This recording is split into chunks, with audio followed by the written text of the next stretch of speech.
Kabbalah. Una visión holística para comprender la Torá. Curso impartido por el rabino Moshe Shlomo Yerushalmi. Bueno, tenemos el privilegio otro día más de estar reunidos y estudiando Torá, estudiándola de manera holística. Hoy quiero cambiar un poquito el formato. Vamos a seguir estudiando la sabiduría del Aleph Bet, pero alguien me preguntó de manera particular, de forma privada, ¿qué importancia tiene que estudiemos las letras hebreas? Si muchas de las personas, bueno, no leen hebreo o no entienden hebreo. Le dije que para efectos de nuestro estudio es importante saber qué sabiduría divina encierra el alfabeto hebreo, el Aleph Bet, por muchas razones, pero la más importante es que detrás del alfabeto hebreo se esconde la sabiduría oculta de la Torá, lo que se llamaría Jochmat Anistar, la sabiduría que es oculta a la gran mayoría, la gran inmensa mayoría de las personas. Y si no estudiamos el alfabeto hebreo letra por letra, vamos a perder ni más ni menos que el 99% del caudal de información que hay en nuestra Torá. Y para que tengamos un poco más de luz sobre ese tema, voy a hacer una especie de introducción que quizá hubiera tenido que hacer antes de iniciar el estudio de las letras hebreas, pero no estamos tarde, podemos claramente aprender de esto indistintamente del momento que lo estamos haciendo. En palabras más concisas, las letras hebreas que usamos hoy en día son las mismas letras hebreas que usaron los profetas. Lo que ha cambiado es lo que está detrás de esas letras, es decir, la sabiduría que cada una de las letras contiene en su figura, en su número y además, por supuesto, en lo que representan. Para entender eso, creo que es necesario que veamos un poco en retrospectiva qué pasaba en la época de nuestros profetas. La profecía era ni más ni menos que la expresión de comunicación de Dios con el pueblo de Israel. La tefilá, que es la forma en que nosotros comunicamos con Dios, es la expresión que Dios nos dio de forma humana para poder comunicarnos nosotros desde abajo a Él. La profecía o nevuá era la comunicación directa de Dios, o sea, desde arriba, desde lo alto, hacia nosotros en los mundos inferiores. Cuando hablamos de eso, tenemos que, de alguna manera, remitirnos un poco a uno de los universos divinos, de alguna manera un poquito cercana, aunque infinitamente lejos de nosotros, Olam Atzilut. Atzilut es una palabra en hebreo que significa lo siguiente: Etz lo. Atzilut es la posibilidad de estar íntimamente conectado con el mundo de lo absolutamente divino. Como cuando uno dice, voy a visitar a mi padre, voy a estar con él. Ani no sea levaqueret abba sheli, ani ye etzlo. Etzlo son las mismas letras de la palabra atzilut. En compañía de, al lado de.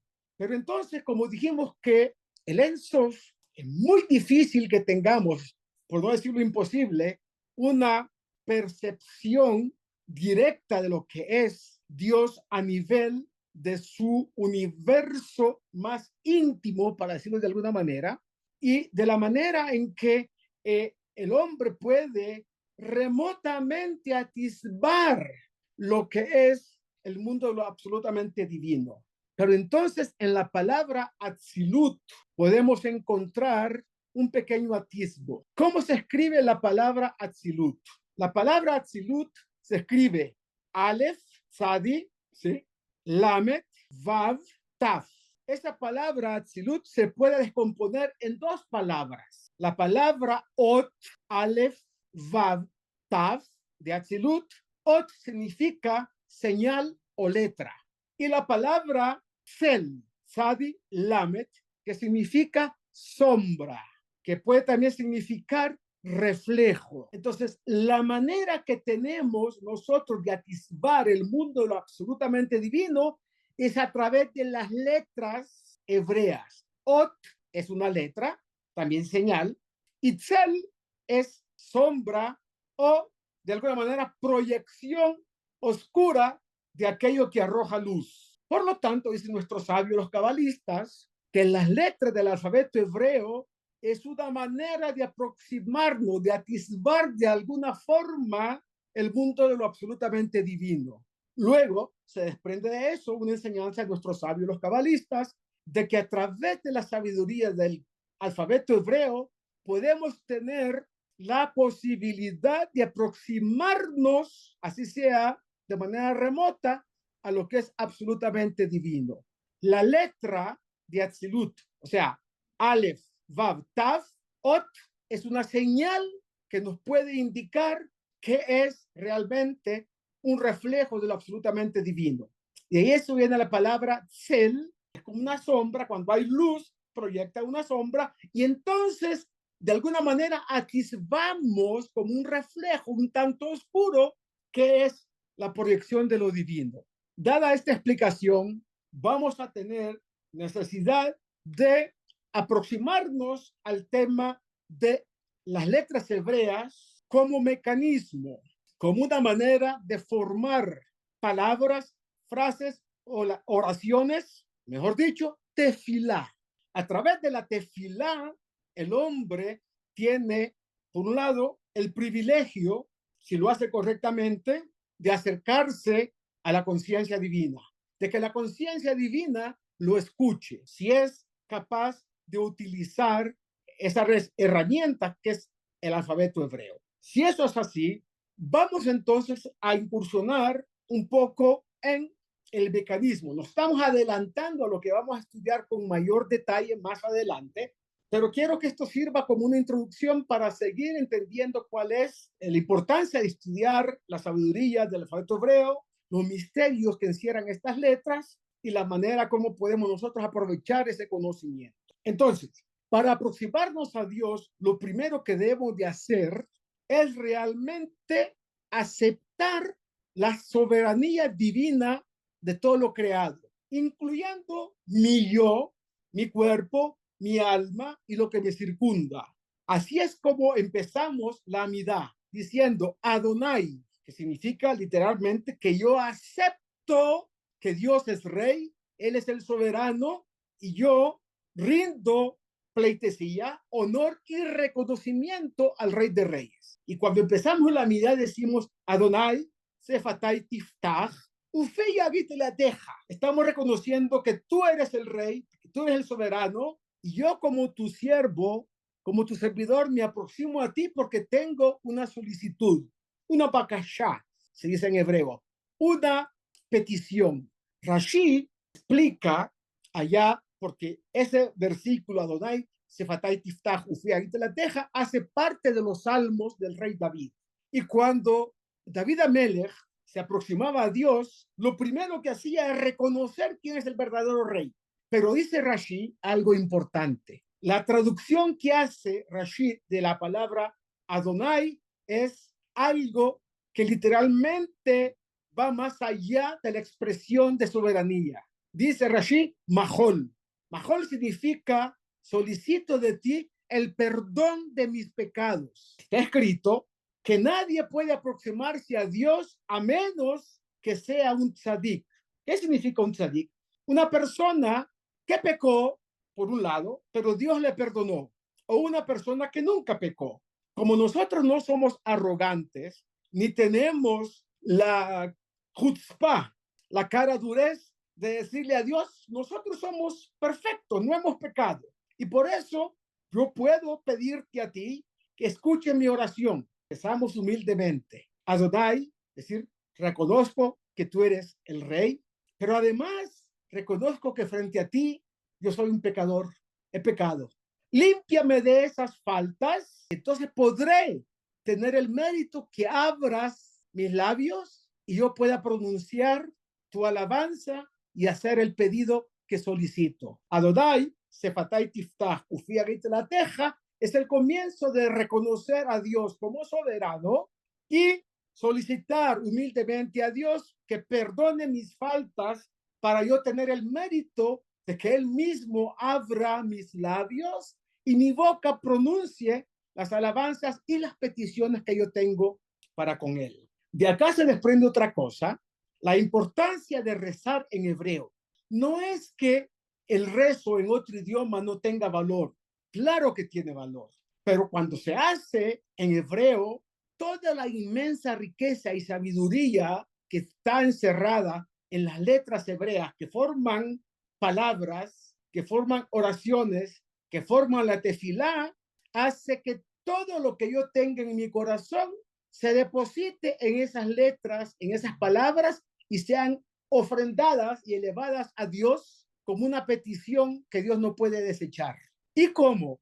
Está escrito por nuestros sabios algo que es importantísimo por demás. El rezo en Minyan es considerado como si todos los que están rezando fuéramos tzadikim, fuéramos justos, porque cada Minyan, cada representación del pueblo de Israel, que la mínima representación del pueblo de Israel como colectivo es el Minyan de 10 personas, ese Minyan va a ser llamado siempre tzadik, justo. Entonces, la tefilá, el rezo en Minyan, por supuesto que tiene mayor impacto en el mundo de lo divino que si uno lo hace de manera individual en un lugar diferente a la sinagoga o el Bet Midrash. Por eso la importancia de rezar con el Minyan. Por otro lado, en los Sidurim aparece una frase antes de comenzar el rezo. ¿Qué es esa frase? Un pasuk de la Torá que dice, Ve'ahavta lereaja kamoja, y amarás a tu prójimo como a ti mismo.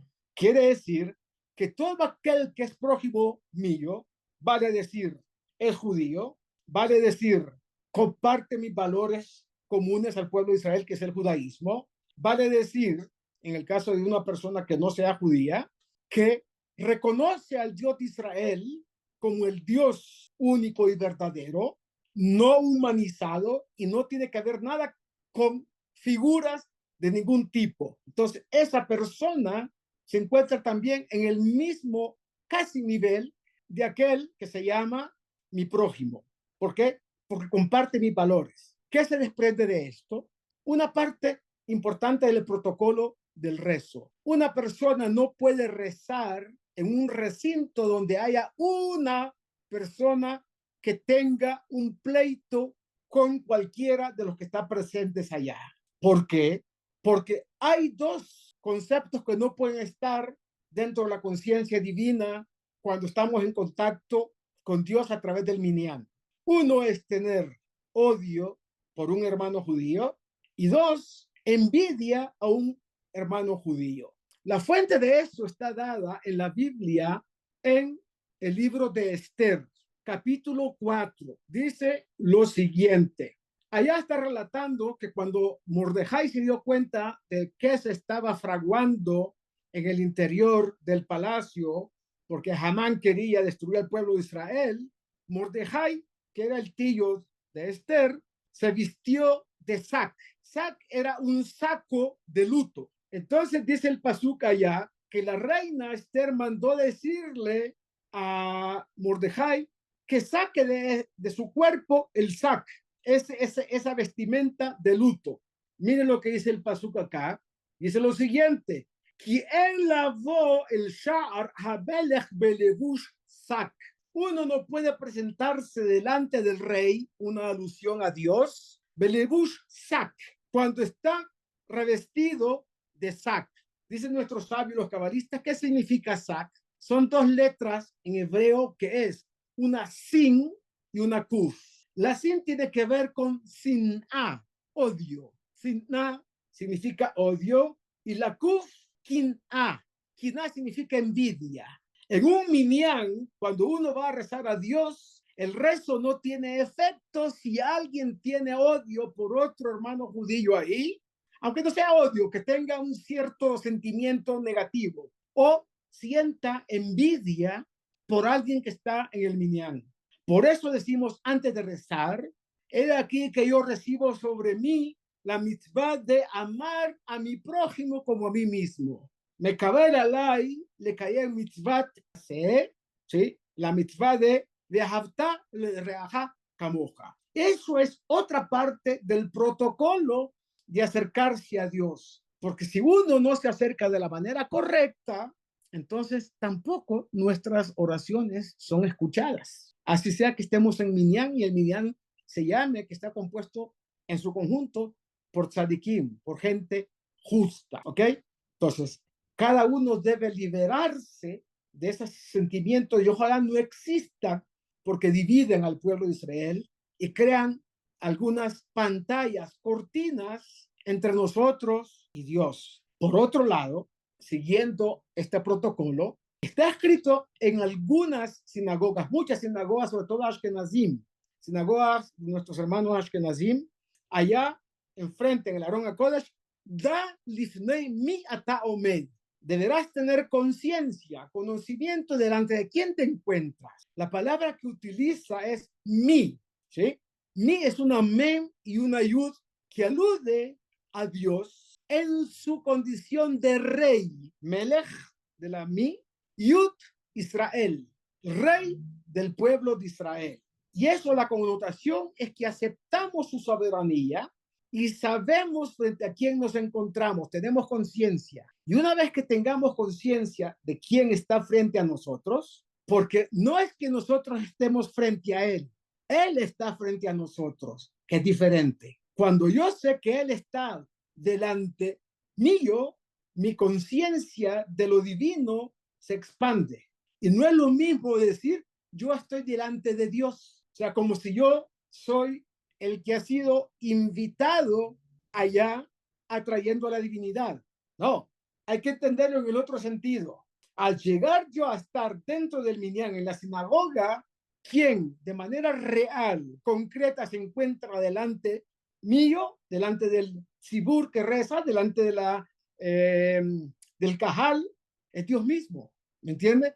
Entonces yo no vine acá a, de alguna manera, conformar algo que la presencia divina está allá porque yo estoy allá. No, es lo contrario. La conciencia debe ser, yo estoy allá porque Dios está en ese momento allá. O sea, la Shejinah, la presencia del Creador, está ni más ni menos. Entonces mi responsabilidad es diferente. En ese orden de ideas, ya la acción de rezar, la acción de hacer tefilá adquiere otra dimensión, otra connotación. Es Dios el que está allá y yo voy a su encuentro. No es que Dios viene a mi encuentro, que yo lo llamé y él viene a mi encuentro. No, él ya está allá porque hay un minyan. Entonces, eso crea un estado de conciencia muchísimo más elevado que pensar de la manera que normalmente uno piensa. Eso, digamos, va a ser una introducción para lo que vamos a seguir después. Por otro lado, como he dicho, quiero también tomar un poquito de la parashá de la semana. Y esta semana estamos en Parashat Vayetze, que alude que Jacob, después de haber recibido las bendiciones de su padre, no tiene más remedio, por consejo de su madre, que salir de donde estaba la casa paterna e ir, viajar allá donde está la familia de su madre, de Rivka. Entonces dice allá el pasuk claramente, Vayetze Jacob mi Beersheva, Vayelech Harana. Y salió Jacob de Beersheba y se fue para Harán, hacia Harán. Y viene algo importantísimo acá. Inmediatamente después, dice el pasuk Yud Aleph, Vaifga Bamakom, y se encontró con el lugar, Behei Ayedía, es decir, con el artículo definido, Vayalen Sham, y durmió allá. ¿Por qué razón? Kiba Hashemesh, porque vino el sol, se puso, es decir, aparentemente de manera artificial, Dios propició que el tiempo pasara rapidito para que llegara la noche, la tarde, ¿sí? Y durmiera en ese lugar Jacob, Vayikach mi avnei hamakom, y agarró de las piedras del lugar Vayasen mirashotav, y las colocó como almohada, para decirlo de alguna manera, o alrededor de su cabeza. Vaishkaba makom ahu, y se acostó en ese lugar. Vemos acá algo bien interesante. 3 veces aparece la palabra Bamakom.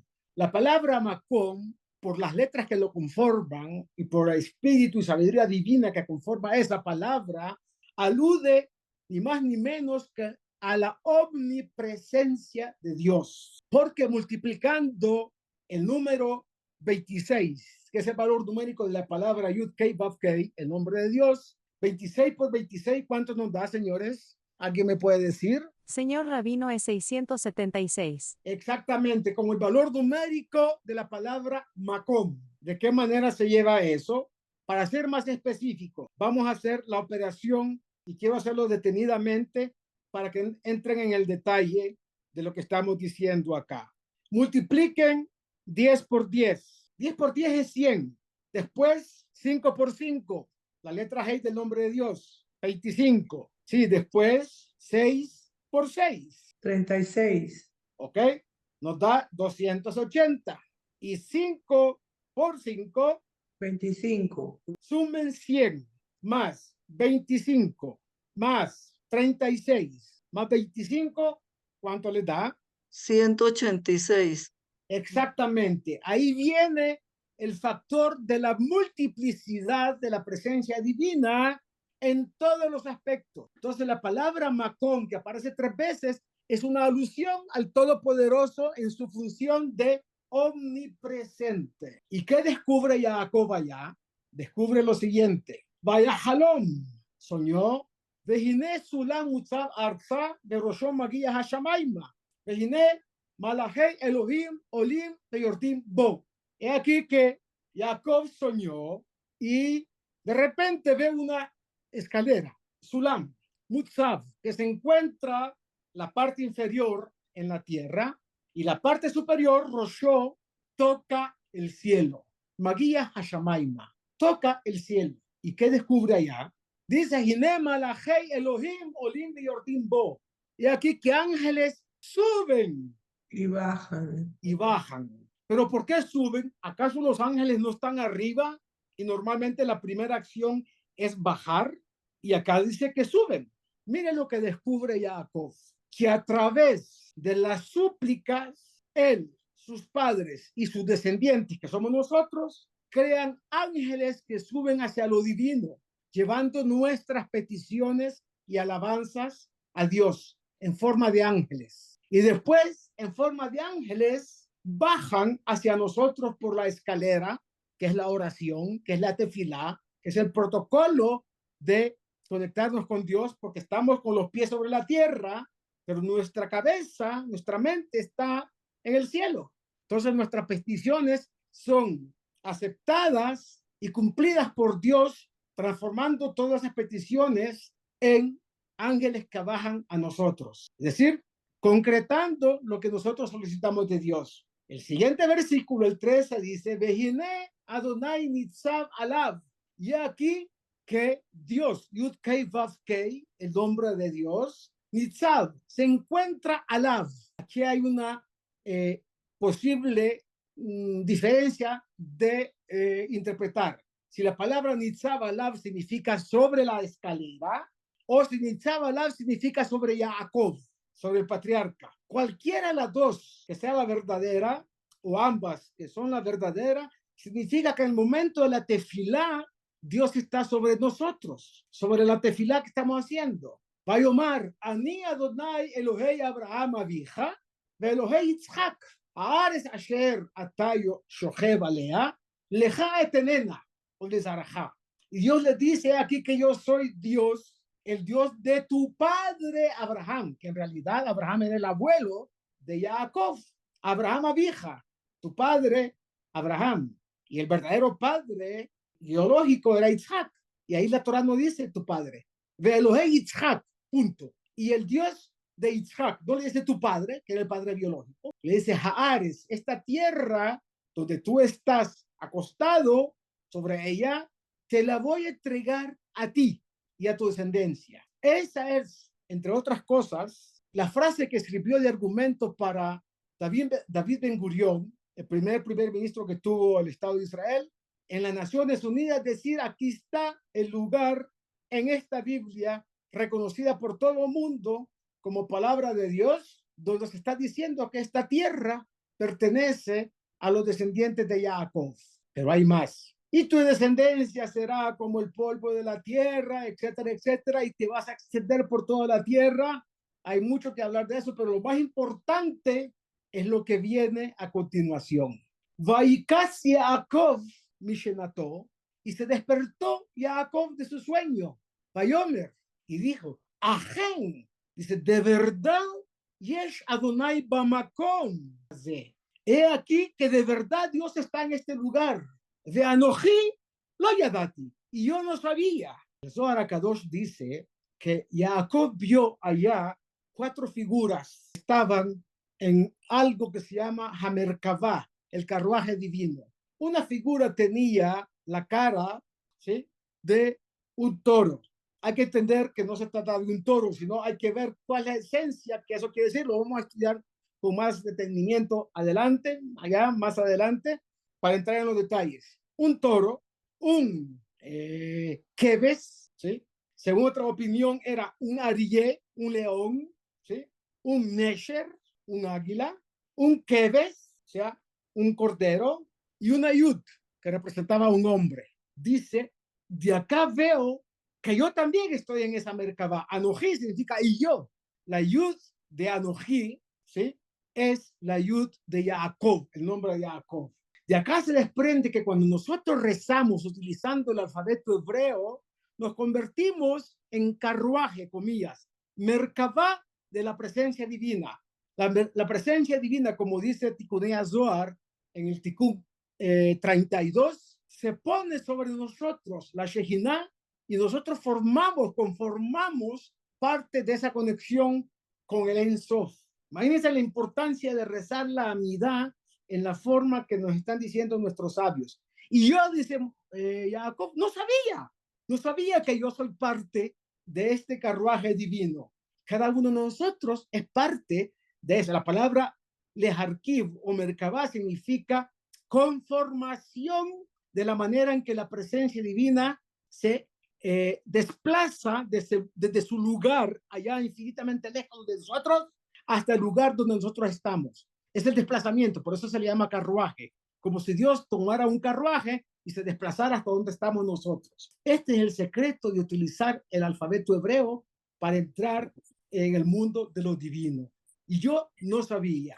Y miren, para terminar, lo que dice Jacob.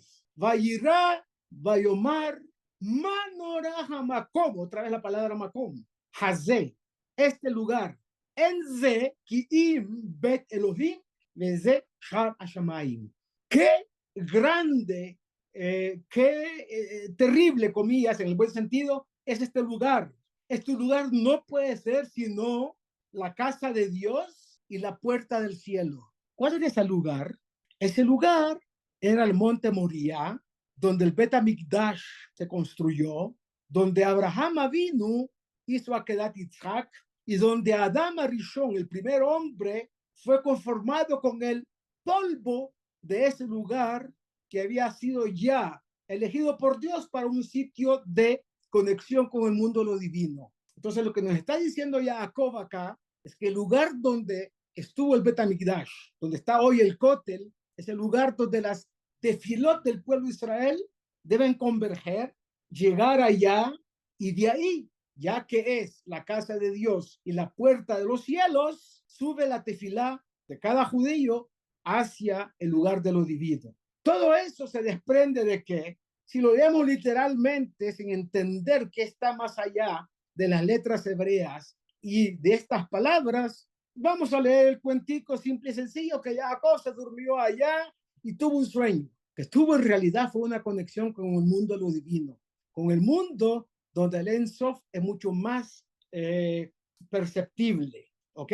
Si eso es así, ya tenemos una verdadera introducción para entender qué significa conocer los misterios que se encuentran detrás de cada una de las letras del alfabeto hebreo y del idioma hebreo como lenguaje, lo que llamamos Lashon HaKodesh, el lenguaje de lo sagrado, el idioma donde es factible conectarse con Dios. ¿Alguna pregunta con este respecto? Seguimos con nuestras letras después, si no hay preguntas, y si quieren después la dejamos para otra ocasión. Señor Rabino, pero ¿qué implica el que dos palabras numéricamente sean iguales? ¿Cuál es la explicación de eso? La explicación de eso significa que no hay nada aleatorio en el hebreo. Una de las formas de entender, como te dije, si miras la letra Pei, está allá, dentro de la letra Pei, de la foto que yo mandé hace un ratico, hay una letra Bet en blanco. Te está diciendo, detrás de cada letra hay un mensaje que debe ser descubierto, descifrado, pero no un invento, sino algo que tiene solidez en el mundo espiritual. Entonces las letras, las palabras conforman lenguajes algunas veces cifrados y otras veces muy explícitos para decirnos que aquí hay cosas más importantes que lo meramente literal de lo que me está diciendo el versículo de la Torá. Eso es a grandes rasgos lo que esto implica. ¿Ok? Ok. Muy bien. Listo. Vamos a continuar entonces con el tema que nos estaba ocupando, las letras hebreas. Vamos a terminar con la letra Pei. El Maharsha, en el Tratado de Shabbat, Maharsha era uno de los exégetas del Talmud, observa que la forma de la letra Pei, que fufa, es decir, la que es la Pei no extendida, alude a la postura del feto en el vientre materno, quien en su vida intrauterina mantiene su boca cerrada. La letra Pei, que se llama Pei Peshutá, alude, en cambio, a postura erecta que asume el ser humano una vez que sale del vientre materno y viene a este mundo para, de alguna forma, desarrollarse físicamente, y entonces su boca ya está abierta. ¿Para qué? Para comunicarse, para estar en contacto y sobre todo comunicarse con Dios, con vecinos, es decir, los próximos, los que están también compartiendo los mismos principios espirituales. Y en ese orden de ideas, la boca tiene que aludir a nuestra conexión con Dios, por un lado, pero también con nuestro prójimo, el cercano. El orden de los cuatro primeros capítulos de Eijá, es decir, el libro de Lamentaciones, en 3 de ellas, la letra Pei precede a la letra Ayin, como habíamos estudiado en la sesión anterior. Esto implica que, por un lado, los espías también declararon con su boca lo que no vieron con sus ojos. Acordémonos de los 10 que fueron allá, los mandó Moshe Rabbeinu para Latur, para ir a recorrer y reconocer la tierra, las bondades de la tierra. Ellos hablaron con su boca lo que sus ojos no habían percibido. Vieron de manera un tanto superficial lo que es realmente la esencia de la tierra de Israel. Aludiendo a la letra que vamos a estudiar ahora, la letra Tzadi, esta letra es el símbolo de la rectitud y la humildad. Su valor numérico es 90. ¿Sí? Esta letra está formada por una Nun y una Yud. Miren ustedes la letra Tzadi que está allá, que son de las que le mandé hoy. La primera que mandé es una Nun acostadita y una Yud encima de esa Nun. Entonces, literalmente, la Nun vale 50, su valor numérico, y la Yud vale 10, aludiendo a la cifra 60. Someh Hashem lechol anoflim, que Dios le da soporte a aquellos que han caído. Y de ahí se desprende que el tzadik, representado por la letra tzadik, es el fundamento del mundo. Tzadik yesod olam. Sí. Tzadik ve yashar hu. Tzadik es justo y yashar es correcta la persona. Alude a un hombre temeroso de Dios. Y por eso la letra tzadik, que realmente su valor, su correcta pronunciación es tzadik y no tzadik, no termina con kuf, sino termina con yud, alude sin embargo a eso, a una persona de verdad justa en todas sus acciones, en toda su manera de ser. Y de ahí viene lo que nuestro sabio nos dice, Sedek, Sedek Tirdof. El justo siempre va a perseguir la justicia. Y esta letra también, la Tzadi, alude a Yosef, que es llamado Yosef Atzadik, una persona que fue justa por el hecho de no haber traicionado, a pesar de estar ni más ni menos que en Egipto. Mitzrayim era llamado Erbat Haaretz, la desnudez de la tierra, que significa que todo lo negativo se encontraba en ese lugar. Sin embargo, Yosef Atzadik no se vio por ningún motivo envuelto en actitudes pecaminosas, en actitudes de pecado en general, pero sobre todo en el tema sexual. Sabemos que la mujer de Potifera o de Potifar quiso seducirlo y él básicamente eludió esa situación y por ningún motivo se dejó tentar por esta mujer, siendo apenas un muchacho joven, donde la libido de una persona joven está, mejor dicho, que explota normalmente. El estado de Tzadik totalmente se apartó y dijo, ¿cómo he de pecar frente a mi amo, comillas, el que era, digamos, propietario de su fuerza laboral, y frente a Dios? ¿Cómo puedo hacer una cosa de esas? Eso le valió ser llamado Yosef Atzadik. Por otro lado, también la Tzadi alude a una cosa que es importante. La Tzadi, en su expresión Kefufá, alude a Olam Hazeh. Siendo Tzadik en este mundo, la persona accede a Olam Haba. Es decir, la Tzadi que está explayada ya hacia abajo, formada por una Nun y una Yud. Olam Haba.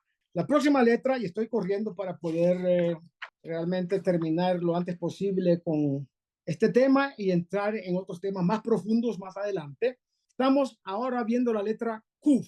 La letra Kuf está formada, como ustedes lo verán, por dos letras también. Esa letra es una Kaf, según la escritura Ashkenazí, una Kaf y una Zayin. Según la escritura Sefaradí, una Kaf y una Vav, que forman el valor numérico de 26, una alusión a Dios, representado por la letra Kuf de la palabra Kadosh. Kadosh, Kadosh, Kadosh es una alusión al santo bendito sea.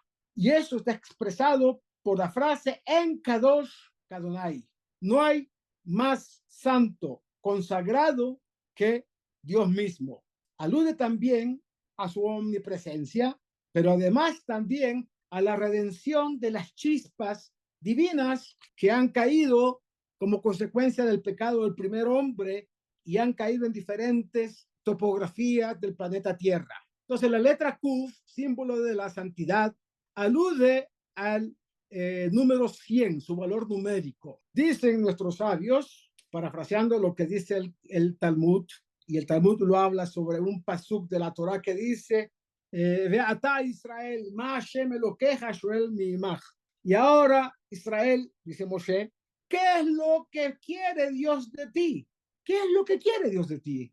Dice Moshe que im le irá. Lo que Dios quiere es que tengas temor de él. El Talmud dice, a nombre creo que de Resh Lakish, no leas ma ela mea. No leas que sino 100. ¿Qué significa 100? Hay una mitzvah que nuestros sabios nos han dado, y así lo trae el Shulchan Aruch, que una persona debe de pronunciar 100 bendiciones al día. 100 bendiciones al día hace que el universo entero se nutra con cada bendición. Cuando hablamos de 100, estamos hablando de que hay que subir ciertos escalones, 10 escalones, 10 veces. ¿Cuáles son esos escalones? Esos 10 escalones están aludiendo a las 10 sefirot, que cada vez que pronunciamos una bendición, uno de los 4 mundos, el mundo de Asiá, el mundo material, el mundo de los ángeles, Olam Yetzirah, el mundo, o sea, de la formación, ¿no? Olam Briah, el mundo de la creación, y Olam Atzilut se nutren de las bendiciones que estamos nosotros pronunciando. Cuando hablamos se nutren, significa esa bendición sube hacia el cielo, hacia los mundos, a los universos espirituales, y van, comillas, dando energía a cada uno de los mundos, dando vitalidad a cada uno de los universos que Dios ha creado allá. Entonces, esas 100 bendiciones no es difícil de llegar a ellas. Si rezamos 3 veces al día, la amidad, son ahí 19 bendiciones cada vez. 19 por 3, ¿cuál es la suma que da?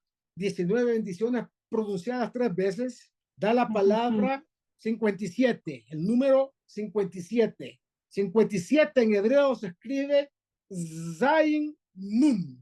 Zain Nun significa Zan.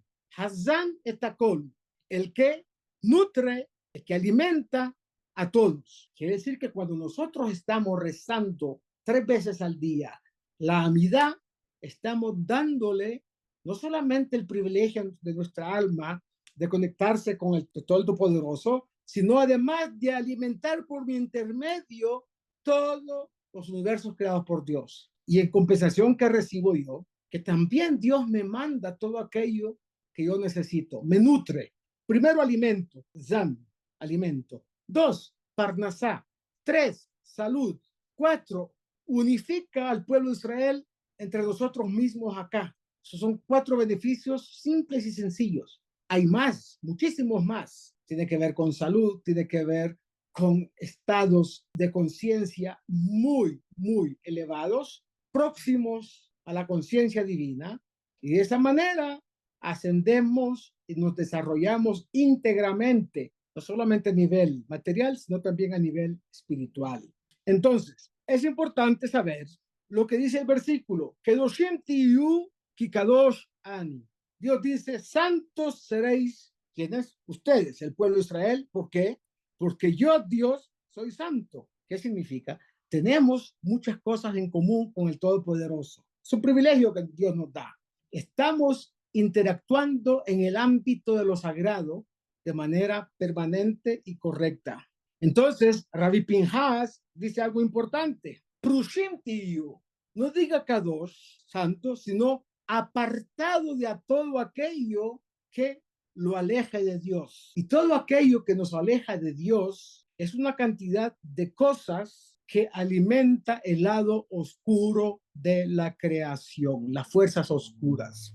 Voy a dar un ejemplo muy claro que lo hemos vivido todos. Antes de lo que ocurrió cuando el pueblo de Israel estuvo por muchos meses en la tierra de Israel, riñendo, separándose uno de otro por temas políticos, por temas existenciales, por una reforma judicial que para unos era buena y para otros no, y combatían y unos a otros decían, tú no eres mi hermano porque tú no compartes mis principios. El otro, tú tampoco eres mi hermano porque tú no aceptas la convivencia conmigo.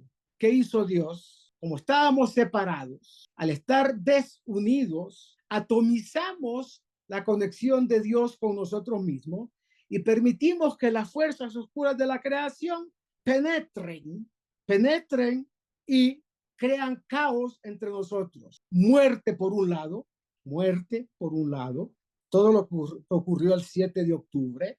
Además, no hay respuesta divina de manera rápida, de manera expedita, porque los canales de conexión nuestros con Dios están truncados, están cortados. Y por lo tanto, no tenemos la posibilidad de unirnos con la presencia divina, sino por méritos propios individuales, que casi siempre son poquitos comparado a los méritos que puede tener el pueblo de Israel cuando está el pueblo de Israel junto, unido. Quiero leerles algo, y con eso voy a terminar la clase, la sesión de hoy, algo que fue escrito por una persona que intuye ciertas cosas, pero que evidentemente desconoce el lenguaje de lo sagrado en el sentido de cómo actúa frente a las necesidades del pueblo de Israel.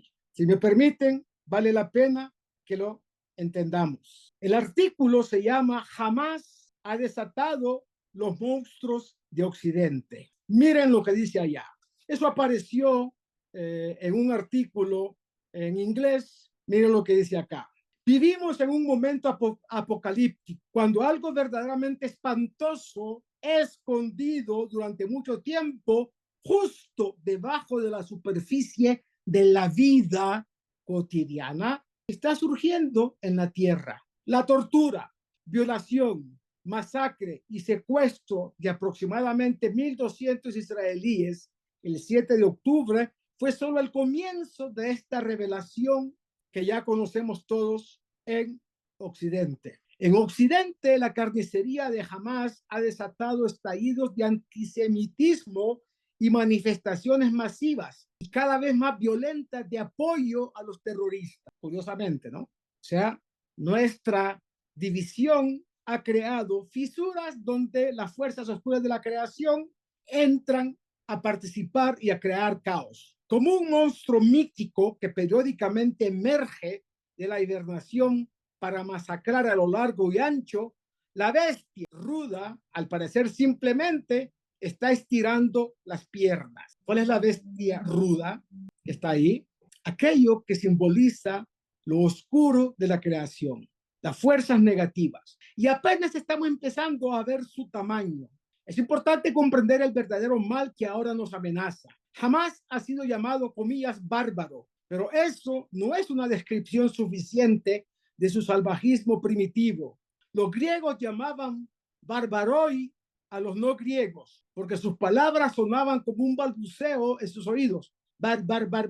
Los bárbaros abarcaban desde habitantes serviles de sociedades grandes, sofisticadas y altamente estratificadas, llámense persas, egipcios, etcétera, hasta tribus independientes y de espíritu feroz. Por ejemplo, los norteños que vivían en los bosques y que los romanos llamaban germanos, es decir, alemanes, germanos. Ninguno de estos pueblos basó su identidad en la lucha contra un otro, con mayúscula, odiado, cuya eliminación total, que debía lograrse a cualquier precio, era su única razón de existencia. Ninguno abrazó la destrucción total del cuerpo y del espíritu, incluido el suyo propio, que los nazis llamaron a esto Vernichtung, la negación. En otras palabras, ninguno era enemigo puro de la civilización, sino lo negaban. Pero los yihadistas sí lo son. La civilización es la suma de condiciones culturales y sociales que contribuyen a que vidas y comunidades florezcan. El yihadismo es un culto a lo contrario, a la muerte, a aquello que crea caos. En un podcast reciente, Sam Harris nos recuerda a los yihadistas talibanes que en 2014 asesinaron a 132 niños musulmanes en una escuela en un lugar que se llamaba Peshawar y quemaron viva a la profesora delante de sus alumnos. Un partidario de los talibanes pakistaníes dijo sobre esto: los niños muertos, no acabamos con sus vidas. No acabamos con sus vidas. Les dimos una nueva en el paraíso, en el mundo de lo superior. Serán recompensados por su martirio.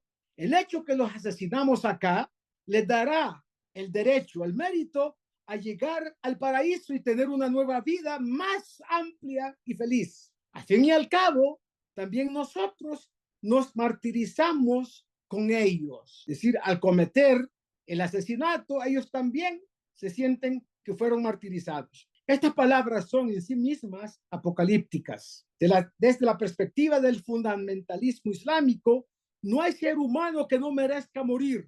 Los musulmanes irán al paraíso. Los no musulmanes arderán en el infierno. La muerte es una bendición para los verdaderos creyentes. O sea, si trabajara completa la parte de lo negativo de la creación. La muerte es una bendición para los verdaderos creyentes. La justicia divina para los apóstatas e infieles. Por lo tanto, elegir la autodestrucción moral y física de un mártir legitima la muerte de todos aquellos a quienes uno puede matar. El asesinato, suicidio a esta gran escala es la forma suprema de totalitarismo religioso, el control total de las vidas de los demás en propias manos. Esta mentalidad explica muchas cosas, incluida la abyecta miseria de los habitantes de Gaza, un pueblo que, presionado bajo la pesada maquinaria de culto organizado a la muerte, está retorcido por la escoliosis moral. Es de extrañar que jamás haya robado decenas de millones de dólares en ayuda humanitaria con fines personales de los líderes que están fuera de Gaza y viven en lugares de mucho lujo. El que menos tiene 4.000 millones de dólares en su cuenta personal, el que menos tiene. Y hay 4 o 5 que tienen mucho más que él. Entonces, además, lo que sobró de lo que se robaron, lo utiliza con fines militares. ¿O qué esconde? Armas y rehenes en hospitales, utilizando a habitantes de Gaza, enfermos y heridos, y a bebés recién nacidos como escudos humanos. ¿O qué bloqueó las rutas de evacuación y confiscó las llaves de los coches de los civiles que querían cruzar el Wadi Gaza para irse a un lugar mejor, como les instaban las fuerzas de defensa de Israel, para huir de la acción militar israelí en la parte norte del territorio? La estrategia de Hamás es maximizar la muerte de civiles para estimular el oprobio mundial hacia Israel, es decir, elevar las fuerzas oscuras de la creación por encima de las fuerzas de luz. Y si es posible, abrir más frentes militares de representantes iraníes en el Líbano y Siria o en Yemen, como dice Harris. Hamás está ansioso por martirizar a todos los palestinos por el placer de matar judíos. Pero el Hamás, ISIS y otros yihadistas no son bárbaros. ¿Qué son entonces? Esta pregunta nos remonta a la antigüedad más remota, cuando pueblos muy antiguos luchaban por dominar las oscuras profundidades de la psique humana y por establecer el puñado de no deberás en lo que se basa toda la civilización.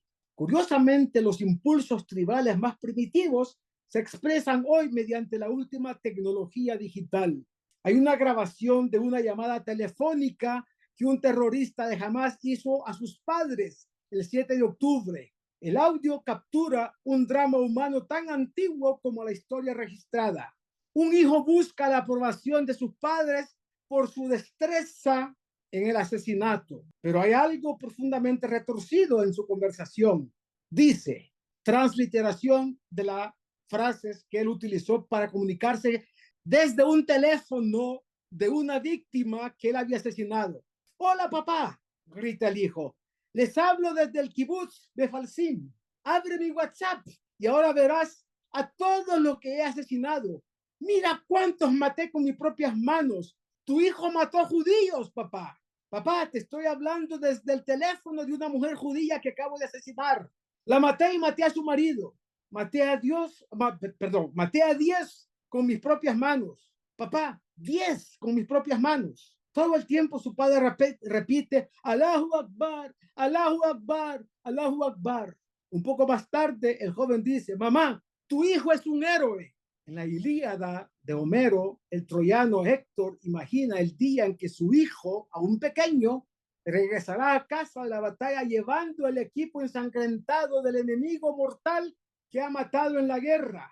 Una alegría para el corazón de su madre. Pero la batalla que él imagina es un combate armado contra guerreros entrenados, no un ataque terrorista sorpresa contra familias inocentes, contra padres, madres, hijos. Y el asesino de Hamás reivindica el estatus de héroe, pero sus hechos desmienten sus palabras. Su perspectiva no tiene análogo griego, es prehomérico, también es preabrahámico. En Génesis 22, Dios le dice a Abraham que lleve a su hijo Isaac, hijo de Sará, al monte Moriah para ser elevado como un sacrificio. Dice olá, no dice sacrificado o muerto, sino elevado, ¿sí?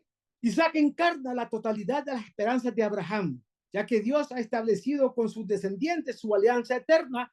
Abraham obedientemente va a atar a Isaac, y cuando saca su cuchillo, porque Abraham no había entendido que lo único que tenía que haber hecho era atar a Isaac y no asesinarlo, no matarlo, el ángel viene y le dice, detén tu mano, no le hagas nada al muchacho, nada malo. Y descubre que el Todopoderoso nunca ha querido, no quiere ni querrá sacrificios humanos. Aquí radica el problema básico. Los islamistas nunca captaron el mensaje. Por eso consideran el asesinato o suicidio como un sacramento. Cuando el hermano del yihadista de Hamás le dice que regrese, él responde, ¿qué? ¿Qué quiere decir con regresar? No hay vuelta atrás. es muerte o victoria. Mi madre me dio a luz por la religión y yo por ella para matar.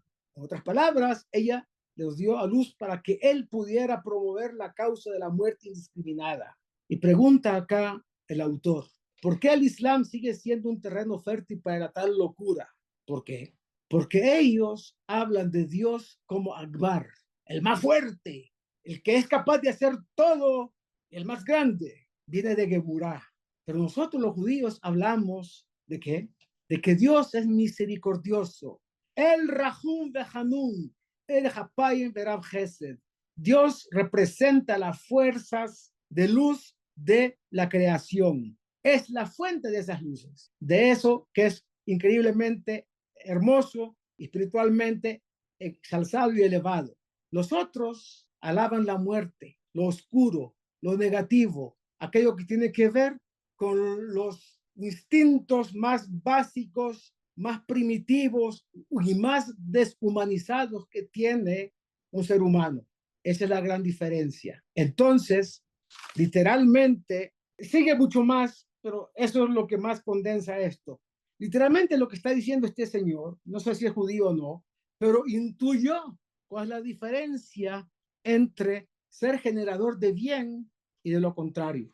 Mediten sobre esas palabras y se van a dar cuenta cómo de manera, incluso en cosas triviales y prácticas de la vida, las fuerzas de la luz, de la kedushá, de la santidad y de la pureza están por encima de todo lo negativo. El género humano no se ha dado cuenta porque vive sometido a esas mismas fuerzas. No hablo de asesinatos, hablo de la inmediatez, el placer de los sentidos, el placer sensual, el placer de los vicios, el placer de las drogas. Todo eso hace parte del mismo mundo de la muerte y asesinato. Si hay preguntas, con mucho gusto. Si no, me despido de ustedes, deseándole las mejores bendiciones, deseándole un Shabbat Shalom.